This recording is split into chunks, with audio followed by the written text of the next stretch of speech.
சென்னை உயர்நீதிமன்றம் நீதியரசர் மரியாதைக்குரிய திரு ஆனந்த் வெங்கடேசன் அவர்களும் இதே தீர்ப்பை தான் வழங்கினார்.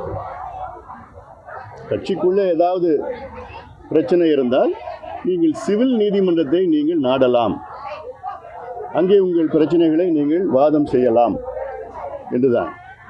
ஆக இன்று டெல்லி உயர்நீதிமன்றம் தெளிவாக தீர்ப்பை கொடுத்திருக்கின்றார்கள். எந்த பிரச்சனை இருந்தாலும் சிவில் நீதிமன்றத்திற்கு செல்ல வேண்டும் என்று தீர்ப்பு கொடுத்திருக்கிறார்கள். அதே நேரத்தில் தேர்தல் ஆணையம் வழங்கிய அந்த அனுமதி, அந்த அங்கீகாரம், அதில் எந்த கருத்தும் சொல்லவில்லை, எதுவும் இல்லை. அதனால் எந்த குழப்பமும் கிடையாது. தொடர்ந்து பாட்டாளி மக்கள் கட்சியின் தலைவராக நான் நீடிப்பேன்.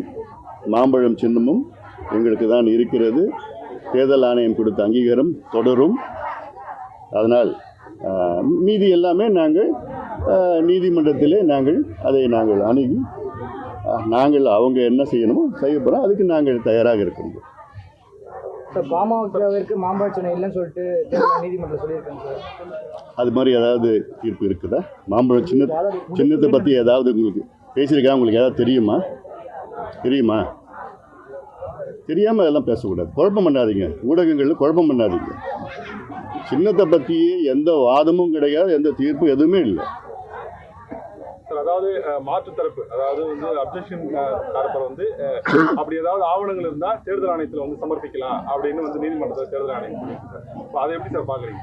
நாங்கள் என்ன முறைப்படி என்னவோ நடக்க போகுது, அவ்வளோதான். சார், தமிழகத்தில் கூட்டணி ஆட்சி சாத்தியமா? இப்போ திமுக கூட்டணி விசிகனுடைய பொதுச்செயலாளர் சமீபத்தில் சொல்லியிருந்தாரு, திமுக கூட்டணி ஆட்சி அதிகாரத்தில் பங்கு இல்லை இந்த